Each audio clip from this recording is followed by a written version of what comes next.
वज़ीर-ए-आज़म नरेंद्र मोदी ने आज अंडमान एंड निकोबार के 21 बड़े जज़ायर का नाम दिया। ये जजीरे परमवीर चक्र जीतने वालों के नाम से जाने जाएंगे। वज़ीर-ए-आज़म ने वीडियो कॉन्फ्रेंसिंग के जरिए इस खुसूसी तकरीब में शिरकत की। आज नेताजी सुभाष की जन्म जयंती है। देश पराक्रम दिवस के रूप में इस प्रेरणा दिवस को मनाता है। सभी देशवासियों को पराक्रम दिवस की अनेक अनेक शुभकामनाएं। आज पराक्रम दिवस पर अंडमान निकोबार द्वीप समूह में नई सुबह की रश्मियां एक नया इतिहास लिख रही है। और जब इतिहास बनता है तो आने वाली सदियां उसका स्मरण भी करती हैं, आकलन भी करती हैं, मूल्यांकन भी करती हैं और अविरत प्रेरणा पाती रहती हैं। आज अंडमान निकोबार के 21 द्वीपों का नामकरण हुआ है। इन 21 द्वीपों को अब परमवीर चक्र विजेताओं के नाम से जाना जाएगा। जिस द्वीप पर नेताजी सुभाष चंद्र बोस रहे थे, वहां उनके जीवन और योगदानों को समर्पित एक प्रेरणा स्थली, एक स्मारक का भी आज शिलान्यास हुआ है। आज के इस दिन को आजादी के अमृत काल के एक महत्वपूर्ण अध्याय के रूप में आने वाली पीढ़ियां याद करेगी। मित्रों, आज का दिन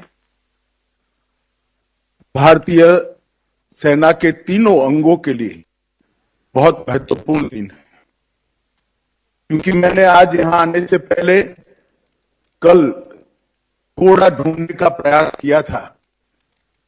अगर मैं गलत नहीं हूं तो पूरे विश्व में किसी भी देश ने अपने लिए लड़ने वाले जवानों के नाम पर द्वीपों का नाम रखकर उनकी वीरता को सम्मानित करने का कदम नहीं उठाया है। आज भारत के प्रधानमंत्री जी की ये पहल कि अंडमान निकोबार द्वीप समूह के 21 बड़े द्वीपों को हमारे परमवीर चक्र विजेताओं के नाम के साथ जोड़कर उनकी स्मृति को जब तक ये पृथ्वी रहेगी तब तक चिरंजीव करने का ये प्रयास मैं मानता हूं तीनों सेनाओं के लिए बहुत बड़ा उत्साहवर्धन करने वाला है। आज पराक्रम दिन है, नेताजी की 123वीं जयंती है। इस कार्यक्रम के साथ साथ जहां पर नेताजी रहे थे वो सुभाष द्वीप पर आज उनका स्मारक बनाने का भी निर्णय किया गया है। ये दोनों कार्यक्रम, ये दोनों निर्णय देश के प्रधानमंत्री के निर्णय अंडमान निकोबार को फिर से एक बार अंडमान निकोबार द्वीप समूह को स्वतंत्रता की स्मृतियों के साथ समग्र देश के साथ जोड़ने वाले निर्णय है और मैं इसका बहुत बहुत मन से स्वागत करता हूं। कांग्रेस के सीनियर लीडर दिग्विजय सिंह ने एक बार फिर पुलवामा हमले का मामला उठाया। उन्होंने कहा कि सीआरपीएफ हुकाम ने कहा था कि ये महफूज जोन नहीं है और सिक्योरिटी एहलकारों को हवाई जहाज से ले जाना चाहिए था, लेकिन ऐसा नहीं किया गया। दिग्विजय सिंह ने सवाल किया कि सीआरपीएफ के जवान क्यों मारे गए। हुकूमत ने वाकये के बारे में कोई वजाहत नहीं की। सीआरपीएफ के लोगों ने, डायरेक्टर ने मांग की थी कि सेंसिटिव जोन है, इन सीआरपीएफ के जवानों को हवाई जहाज से श्रीनगर से दिल्ली भेजा जाए। लेकिन मोदी जी ने मना कर दिया। क्यों मना कर दिया? पुलवामा जो कि पूरे तरीके से टेररिज्म का एक केंद्र बन चुका है, वहां हर गाड़ी की चेकिंग होती है। वहां एक स्कॉर्पियो गाड़ी उल्टी दिशा से आती है, उसकी जांच पड़ताल क्यों नहीं हुई?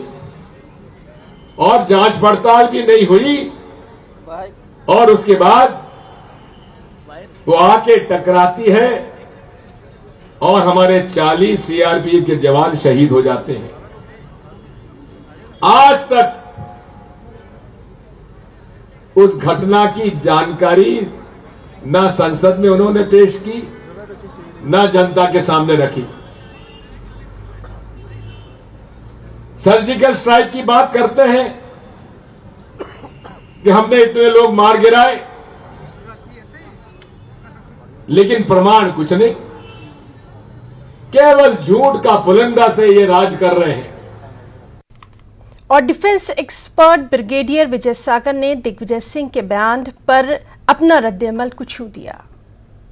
बात है कि बीजेपी ये क्लेम करना चाहेगी कि आर्टिकल 370 हटने के बाद जम्मू कश्मीर में आतंकवाद में कमी आई है, और मेरे ख्याल में शायद क्योंकि ये जो ऑपरेशन चल रहे हैं ये सेंट्रली कंट्रोल्ड हैं, सारी एजेंसीज मिलकर काम करती हैं, तो शायद कुछ सफलता भी हाथ में लगी है।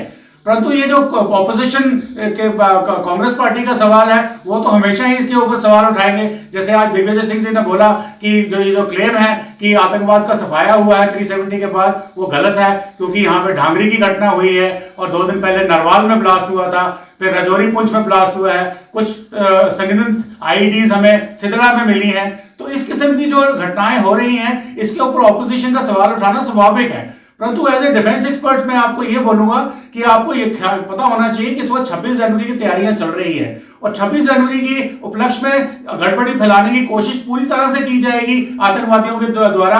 पाकिस्तान के जो उनके आका हैं आईएसआई वो जरूर प्रमोट करेंगे। और प्लस दूसरी चीज जो इंपॉर्टेंट चीज है, क्योंकि घाटी के अंदर जो जितने भी ऑपरेशन चल रहे हैं वो वेल कोऑर्डिनेटेड हैं and controlled by the central agencies हैं, उससे क्या है कि वहां सफलता बहुत ज्यादा मिल रही है। और अगर थोड़ा सा कोई लाकुना मिलता है आतंकवादियों का, वो तो शायद जम्मू रीजन में मिलेगा। और तीसरा पॉइंट ये है कि जम्मू रीजन में यदि आतंकवादी घटना होती है तो उनको जो उसका फायदा है जर्नलिस्टिक तरीके से, वो उनको फिजिबिलिटी जो मिलती है जर्नलिस्ट के तरीके से वो बेटर मिलेगी। तो इसलिए उनकी हमेशा ये कोशिश रहेगी कि वो किसी तरीके से जम्मू में ज्यादा इस चीज को फैलाएं, आतंकवाद को फैलाएं और जम्मू में उसको सक्सेसफुल करके बताएं। और बाकी पॉलिटिकल बयानबाजी इसके ऊपर चलती रहेगी, उसके बारे में मैं ज्यादा बोलना नहीं चाहूंगा। बीजेपी लीडर आरपी सिंह ने कांग्रेस लीडर दिग्विजय सिंह के बयान पर रद्द-ए-अमल जाहिर किया और कहा कि दिग्विजय सिंह को ऐसे बयान देने की आदत है। उन्होंने कहा कि कांग्रेस की तरफ से हमेशा फौजी जवानों की हिम्मत और बहादुरी पर सवाल उठाए गए हैं। दिग्विजय सिंह ने भारत की आर्मी द्वारा किए गए सर्जिकल स्ट्राइक में जम्मू में प्रश्न उठाए। ये कुछ नया नहीं है, लगातार कांग्रेस पार्टी इस प्रकार के प्रश्न उठाती रही है। वह सर्जिकल स्ट्राइक हो, वो बालाकोट हो, निरंतर इस प्रकार के प्रश्न उठाती रही है।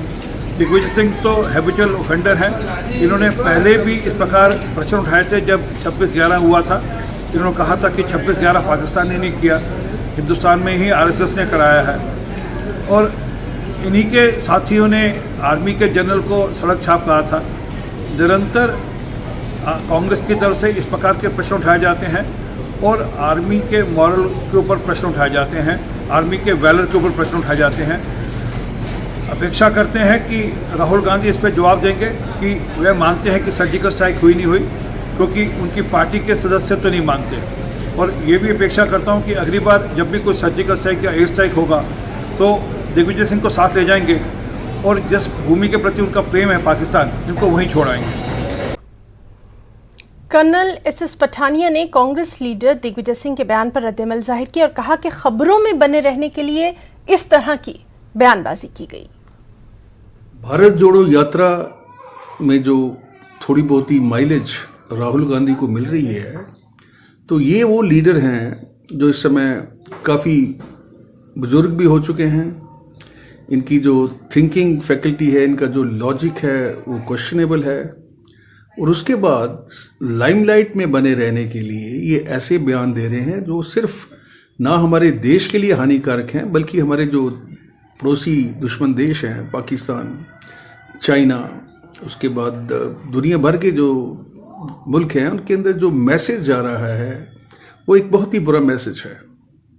तो मैं दरख्वास्त करूंगा ना सिर्फ दिग्विजय सिंह जी से, बल्कि कांग्रेस के दूसरे लोगों से, कि अपने जो क्रेडेंशियल्स हैं उनको प्रूव करें। कोई भी ऐसा स्टेटमेंट ना दें जिससे इंटरनेशनल कम्युनिटी में या हमारे देश के अंदर किसी किस्म की डिवाइसिव पॉलिटिक्स जो है वो हो सके, और हमारे देश की जो साख बनी हुई है, जो लगातार बढ़ती जा रही है, उसके ऊपर कोई भी दगा ना आए।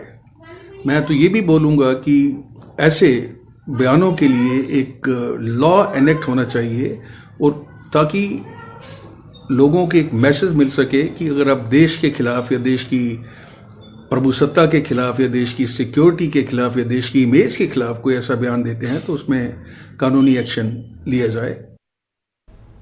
यहाँ रुकना चाहेंगे एक छोटे से ब्रेक के बाद कश्मीर न्यूज में एक बार फिर आपका इस्तकबाल करते हैं। कांग्रेस लीडर राहुल गांधी ने कहा कि जम्मू कश्मीर में रियासत का दर्जा बहाल करना बहुत बड़ा मसला है, इसके जरिए आवाम का हक छीना गया। रियासत का दर्जा बहाल करने के लिए कांग्रेस हर मुमकिन कोशिश करेगी। कांग्रेस लीडर ने कहा कि आर्टिकल 370 को हटाने से किसी को फायदा नहीं हुआ, दहशतगर्दी जम्मू खित्ते में भी फैल रही है। राहुल गांधी ने मरकजी हुकूमत को भी तनकीद का निशाना बनाया। उन्होंने इल्जाम लगाया कि मरकजी हुकूमत नहीं चाहती कि जम्मू कश्मीर में हालात बेहतर हो, ताकि कश्मीर फाइल्स जैसी फिल्में मजीद बने। जमहूरियत पर हमला किया जा रहा है। पार्लियामेंट में चीनी मदाखलत और दीगर मसाइल पर बात करना चाहते थे, लेकिन इजाजत नहीं दी गई। राहुल गांधी की भारत जोड़ो यात्रा आज जम्मू में तीसरा दिन सांबा के विजयपुर से शुरू हुई। राहुल गांधी ने कश्मीरी पंडितों के एक वफ्द से मुलाकात की, पीएम पैकेज के अमले के अराकीन से मुलाकात की जो जम्मू से मुंतकली के ख्वाह हैं। राहुल गांधी ने पंडितों के मसाइल को पार्लियामेंट में उठाने की भी यकीन दहानी कराई। राहुल गांधी ने जम्मू में कॉर्नर मीटिंग में नेताजी सुभाष चंद्र बोस को गुलहाए अकीदत पेश किए। सबसे बड़ा मुद्दा अंत में जो आपका स्टेटहुड का मुद्दा है, उससे बड़ा कोई मुद्दा ही नहीं है। तो आपका हक पूरा का पूरा हक इन्होंने छीन लिया। तो एकदम कांग्रेस पार्टी पूरा समर्थन आपका स्टेटहुड है उसको रीइंस्टेट करने में पूरा हम दम लगा देंगे। कि जो पहले जम्मू के लोग व्यापार करते थे, जम्मू कश्मीर को जम्मू कश्मीर के लोग चलाते थे, आज बाहर के लोग जम्मू और कश्मीर को चला रहे हैं। और हमारा जो हक है, हमारी जो आवाज है, उसको एडमिनिस्ट्रेशन सुनता नहीं है। सारा का सारा ट्रेड बाहर के लोग कर रहे हैं। हिंदुस्तान में सबसे ज्यादा बेरोजगारी जम्मू कश्मीर में है और जम्मू में है। तो यहां पे स्टूडेंट्स पढ़ाई करते हैं, कोई इंजीनियर बनना चाहता है, माता पिता शिक्षा के लिए पैसा देते हैं, कोई डॉक्टर बनना चाहता है, कोई लॉयर बनना चाहता है, कोई आर्मी में जाना चाहता है। पढ़ाई करने के बाद पता लगता है कि इस प्रदेश के लोग, प्रदेश के युवा लॉयर, डॉक्टर, इंजीनियर नहीं बन सकते। पहले एक और रास्ता था, आर्मी का रास्ता था, वो भी आज बंद कर दिया है। बीजेपी के लोग नई योजना लाए हैं, अग्निवीर योजना लाए हैं, और इनको जो आर्मी का इथोस है, इनको वो ही नहीं समझ आया। देखिए, किसी भी काम को सीखने में कम से कम 7-8 साल लगते हैं। जो सेना लड़ती है वो रिश्ते के बल पे लड़ती है। सैनिकों के बीच में जो रिश्ता होता है उसके बल पे लड़ती है। वो रिश्ता 1-2 साल में बनता ही नहीं। वो रिश्ता, उस रिश्ते को बनने के लिए, मजबूत होने के लिए कम से कम 7-8 साल लगते हैं। ये जो बीजेपी के लोग हैं इनको ये बात समझ नहीं आई। मेरे से मिलने एक डेलीगेशन आया और उन्होंने अपनी बात रखी। मैं हैरान हो गया। उन्होंने कहा, और मैं मीडिया के सामने ये कहना चाहता हूं, उन्होंने मुझसे कहा कि जब उनका डेलीगेशन लेफ्टिनेंट गवर्नर के पास गया तो लेफ्टिनेंट गवर्नर ने उनसे कहा कि तुम्हें भीख नहीं मांगनी चाहिए। ये देखिए, लेफ्टिनेंट गवर्नर ने कश्मीरी पंडितों के डेलीगेशन को कहा कि आपको भीख नहीं मांगनी चाहिए। लेफ्टिनेंट गवर्नर जी, ये भीख नहीं मांग रहे हैं, ये अपना हक मांग रहे हैं। और अगर आपको कुछ करना चाहिए तो आपको इनसे माफी मांगनी चाहिए। जम्मू कश्मीर की एआईसीसी इंचार्ज रजनी पाटिल का कहना है कि बीजेपी भारत जोड़ो यात्रा को मिल रही हिमायत से मायूस है। उन्होंने चीन पर मरकज की खामोशी पर भी सवाल उठाया है। रजनी पाटिल हैं जो कांग्रेस की प्रभारी हैं, जो यहाँ सतवारी आई हैं। पाटिल जी, सबसे पहले आपसे ये जानना चाहेंगे कि यहाँ जिस तरह के हालात रहे पिछले दिनों जो ब्लास्ट हुआ, क्या आपको लगता है कि सिक्योरिटी बाकायदा मुहैया की गई जितनी करनी चाहिए? सिक्योरिटी मुहैया करना पड़ेगा उनको, क्योंकि राहुल जी स्पेशल प्रोटेक्ट है, करेंगे वो, और ऐसा हम अपेक्षा करते हैं क्योंकि जब भी हमने रिक्वेस्ट किया है तो उन्होंने कोऑपरेशन किया है। लेकिन जिस तरह से हालात है जम्मू में, खासतौर पे राजौरी में जो अटैक हुआ, सिद्रा में हुआ जहां पे आज राहुल जी रहने वाले हैं, या 2-3 दिन पहले जो 2 बम ब्लास्ट हुए, तो मुझे लगता है कि स्थिति सामान्य नहीं होती दिखाई दे रही है। तो अभी जैसे आपने कहा कि स्थिति सामान्य नहीं होती दिखाई दे रही है, आपको लगता है कि जिस तरह से यात्रा चल रही है, यात्रा को आगे बढ़ाना चाहिए, उस तरह के सिक्योरिटी अपैरेट्स रखा गया है? नहीं, वो करेंगे, वो ख्याल रखेंगे, और मुझे लगता है कि उन्होंने वो ख्याल रखना चाहिए, तो वो करेंगे, ऐसा मेरी अपेक्षा करती हूँ मैं। अब बीजेपी लगातार सवाल उठा रही है भारत जोड़ो यात्रा, वो कह रही है कि तोड़ने वाले ही कांग्रेस है। जम्मू कश्मीर का अगर विभाजन हुआ, अगर एक हिस्सा पीओके अब ये पाकिस्तान के गैर कानूनी कब्जे में है या फिर चाइना के पास कुछ कब्जे में है, तो आज तोड़ा ही उन्होंने, तो जोड़ेंगे क्या? ये उन्होंने हमेशा हमारे ऊपर आरोप लगाया है, लेकिन मैं वही सवाल का जवाब वही देती हूँ कि अगर जम्मू कश्मीर की सरजमी पे हम खड़ा है तो ये बदौलत है हमारे कांग्रेस पार्टी की और हमारे नेहरू जी की, जिन्होंने ये बहुत कष्ट करके ये जम्मू कश्मीर अपने साथ में जोड़ लिया है। ये एक बात। और दूसरी बात ऐसी है कि आज चाइना का जो एक्सकर्शन हो रहा है, चाइना का जो आक्रमण हो रहा है, उसके लिए तो प्रधानमंत्री जी कुछ नहीं बोलते, बीजेपी कुछ नहीं बोलते, मना करते हैं कि कुछ भी वहां पे आक्रमण नहीं हुआ है। लेकिन आज अरुणाचल में क्या स्थिति है, आज लद्दाख में क्या स्थिति है, वो जरा आंखें खोलकर देखे क्या हो रहा है, और कितने फिंगर वो आगे आए हैं वो भी देखे। भारत जोड़ो यात्रा अगर देखें तो अपने आखिरी पड़ाव पे है। अब जम्मू कश्मीर में, अब जम्मू में 2-3 दिन रहेंगे, उसके बाद कश्मीर जाएंगे। अभी तक का आपको क्या लगता है किस तरह का रिस्पॉन्स है? क्योंकि बीजेपी का ये कहना है कि इसमें ज्यादा लोग जुड़ नहीं पाए। मुझे ऐसा लगता है कि भारतीय जनता पार्टी बौखला गई है। उनको मालूम ही नहीं था कि इतने लोग निकल आएंगे, क्योंकि हमेशा कांग्रेस को बहुत नीचा दिखा के काम किया उन्होंने। लेकिन जम्मू में इस तरह से रिस्पांस आएगा, उनके सपने भी उन्होंने देखा नहीं था। जिस तरह से सभी पार्टियों को लोग भी हमारे साथ जुड़ रहे हैं। उसके पहले अगर आप जाएंगे तो मैंने आते हुए देखा पीडीपी के पास तो लोग वहां खड़े हैं उनका राहुल जी का स्वागत करने के लिए। तो सभी तरह से लोग आ रहे हैं, जुड़ रहे हैं। इसके लिए मुझे लगता है बौखला गया और ऐसे बोल रहे हैं। Thank you very much. तो ये थी रजनी पाटिल, जिनका ये साफ कहना है कि भारत जोड़ो यात्रा जो है वो कामयाब हो रही है और हर तरह के लोग इसमें मिल रहे हैं। और उनका ये भी कहना है कि जिस तरह का सिक्योरिटी सिनेरियो जम्मू कश्मीर में है, उसके बारे में उन्हें पूरी उम्मीद है कि जो यहाँ की एडमिनिस्ट्रेशन है वो सिक्योरिटी के पुख्ता इंतजाम करेगी और भारत जोड़ो यात्रा पुरअमन तौर पर इख्तिताम पजीर होगी। कैमरामैन आशू के साथ मनोज कौल, न्यूज 18 जम्मू। और यात्रा के बारे में दिग्विजय सिंह ने कहा कि रद्देमल तवक्कुस से ज्यादा है। उन्होंने कहा कि हम मुल्क में अमन और हम आहंगी का माहौल चाहते हैं। हमारे साथ इस वक्त है कांग्रेस के दिग्गज नेता दिग्विजय सिंह। यात्रा चल रही है, कैसा रिस्पांस है? आपको कैसा दिख रहा है?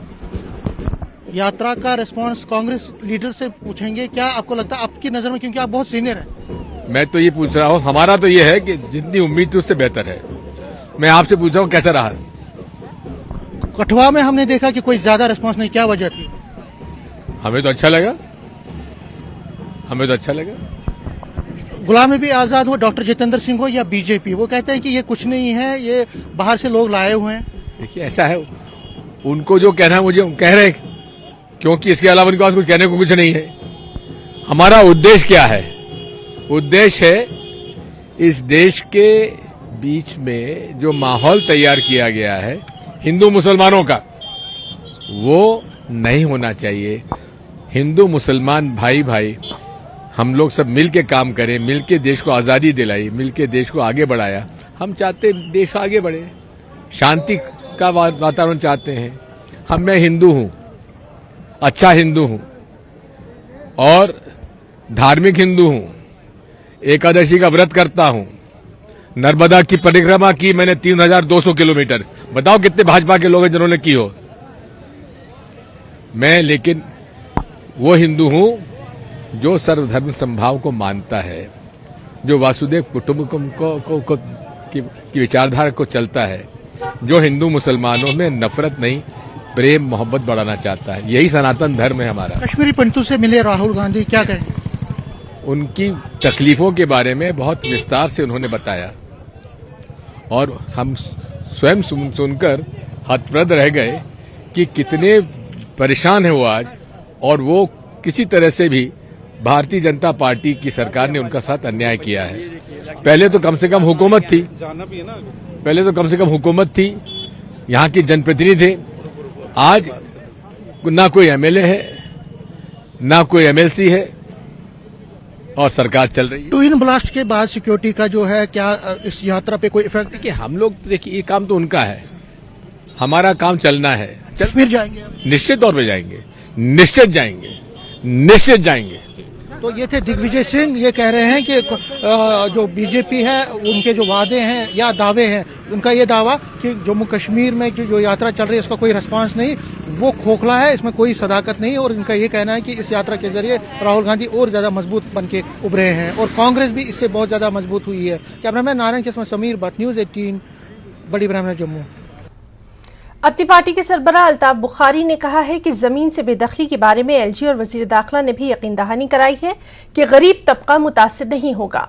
उन्होंने कहा कि कुछ ब्यूरोक्रेट्स बादशाह से ज्यादा वफादार बनने की कोशिश कर रहे हैं, जिससे मौजूदा अमन मुतासिर हो रहा है। मैं उनसे कहूंगा कि वो आम लोगों के लिए परेशानी पैदा करने से बाज रहें। अगर वो नहीं मानेंगे तो हम उनका नाम अवाम के सामने पेश कर देंगे। अगर किसी का घर गिराया जाता है तो हमसे राब्ता करें, घबराने की जरूरत नहीं है। 1 इंच जमीन भी किसी बैरूनी को नहीं दी जाएगी।